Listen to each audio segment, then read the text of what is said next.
I should never have taken that shortcut.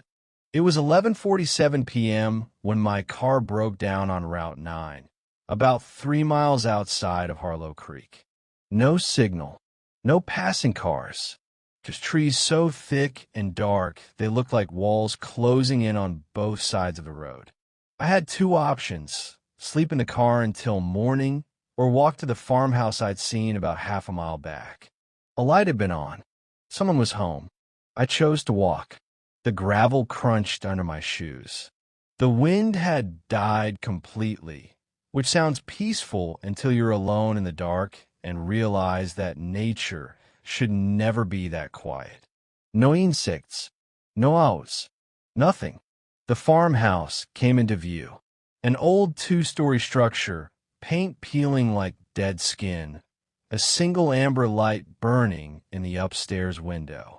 A rusted mailbox at the gate read, "Mosler." I knocked on the front door. Nothing. I knocked again, harder this time. The door swung open on its own. Every instinct had told me to step back, to turn around, to sleep in my cold car and wait for dawn. But the wind picked up behind me suddenly, a hard, aggressive gust, and it pushed me forward across the threshold like a hand flat against my back.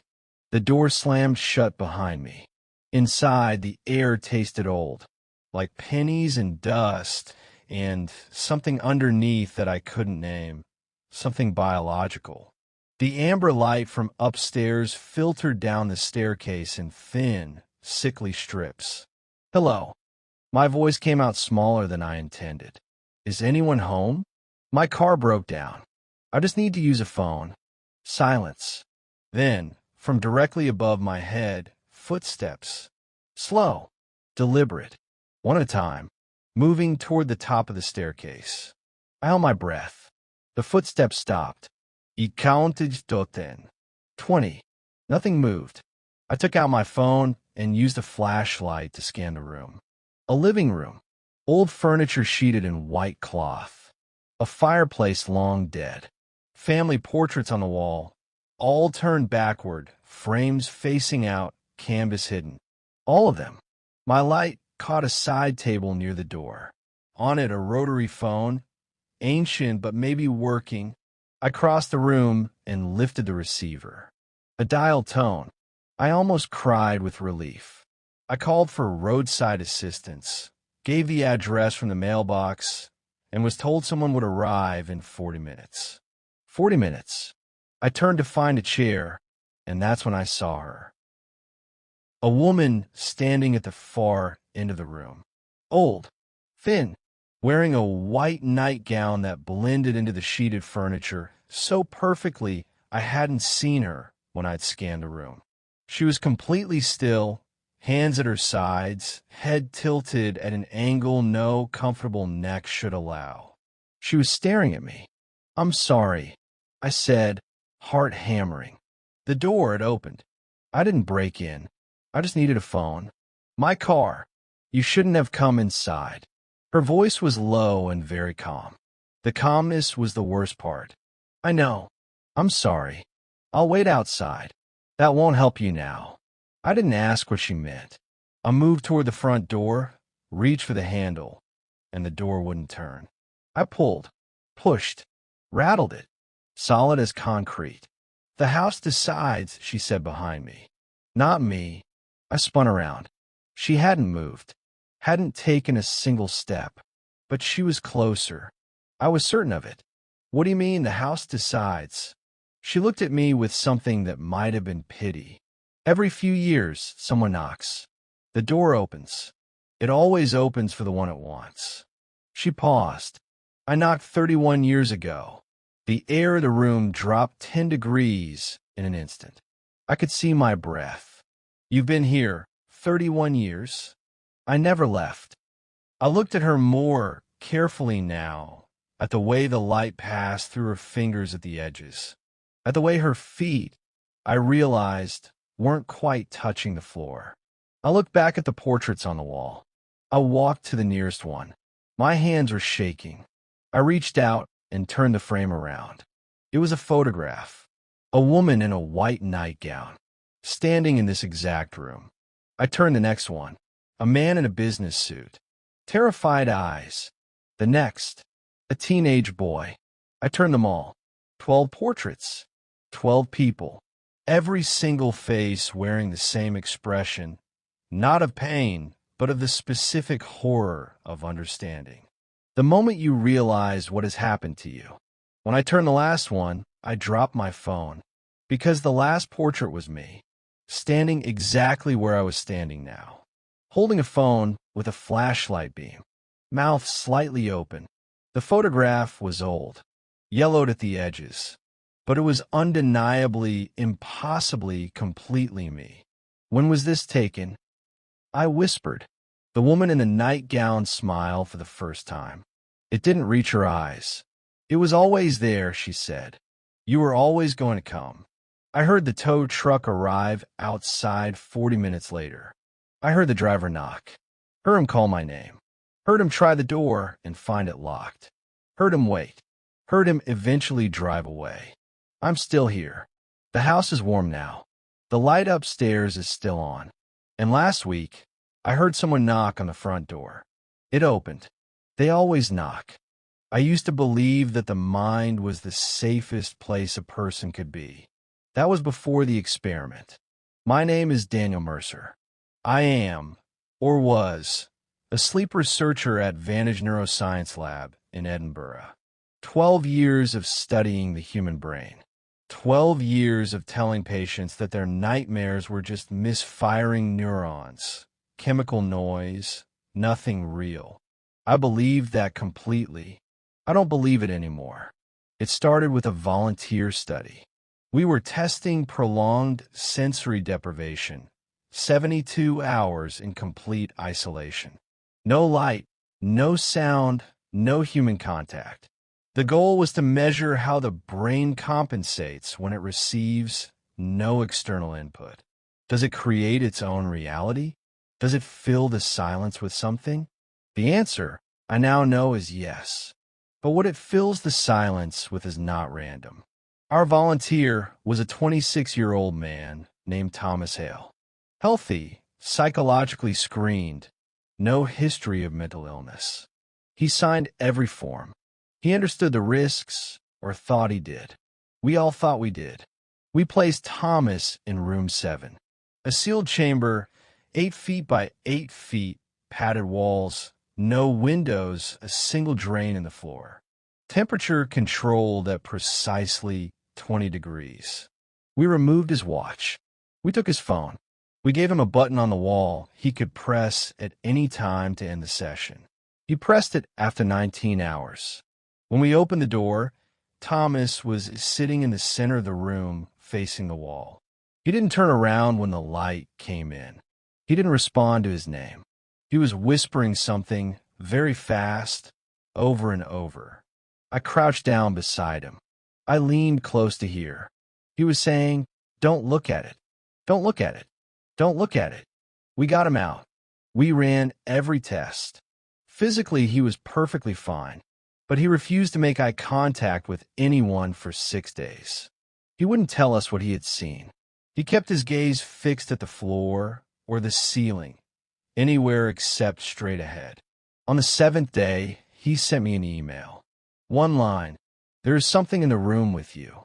It has your face. Do not look directly at it." I should have closed the study there. I should have filed a report, flagged room 7, called it an anomaly. Instead, I did something I've spent every day since trying to understand.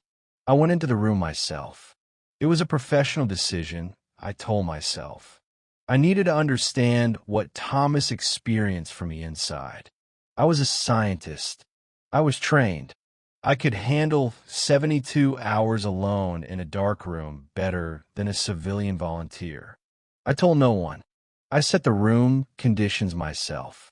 I stepped inside at 11 p.m. on a Thursday and pressed the door shut behind me. The first 6 hours were manageable. Boring, even. I sat in the dark and ran through memory exercises, mathematical sequences, recited research papers in my head. The brain finds ways to occupy itself. I was fine. Around hour 9, the darkness started changing, not getting lighter. The room stayed completely black, but the darkness began to have texture, depth. It started to feel less like the absence of light and more like a presence, like the dark itself had weight and was leaning slightly toward me. I told myself neurons, sensory deprivation, textbook hallucination onset. I had written papers about this exact phenomenon. I knew what was happening, and knowing it would protect me. It did not protect me. By hour 14, I could hear breathing. Slow, steady, rhythmic. I held my own breath to confirm it wasn't mine. The breathing continued. Same pace, same depth, coming from directly in front of me. I pressed myself against the back wall and said, very calmly, "There is no one in this room." The breathing stopped. Silence for perhaps 30 seconds. Then a voice said, "I know." My own voice. Exactly my voice. Same Edinburgh accent. Same slight flatness in the vowels. Same register. I had heard recordings of myself for years. That was my voice. I hit the button immediately. I pressed it over and over. The door opened in under a minute. My colleague Priya pulled it open and found me flat against the back wall, both hands over my eyes. "Daniel? What happened?" I couldn't explain it to her. I couldn't explain it to anyone. Because what do you say? That something in a dark room spoke to you in your own voice? That you're a neuroscientist who just had his entire professional framework collapse in 14 hours? I wrote in my report, mild auditory hallucination, discontinued study. But that wasn't the end of it. 3 days later, I was brushing my teeth. Normal morning. Sunlight coming through the bathroom window, coffee brewing in the kitchen. I looked up at my reflection in the mirror and went very still. My reflection was looking slightly to the left. I was looking straight ahead. My reflection was not. I blinked. It corrected. Perfectly synchronized again. I stood there for a long time staring at myself, and my reflection stared back, and everything was normal, and I told myself it was fatigue, stress, after effects of the deprivation. I got dressed and went to work. The next morning, both hands were in different positions. Just for a moment. Less than a second. The morning after that, my reflection smiled. I did not smile. It lasted perhaps half a second before it corrected. And the worst part, the part that has kept me from sleeping properly in 4 months, was that the smile was not mine. Not the shape of it. I know my own smile from years of seeing it in mirrors, in photographs, in video calls. The thing in a mirror was smiling with my face, but the smile belonged to something else entirely. I covered every mirror in my flat. I moved to a rental with no mirrors.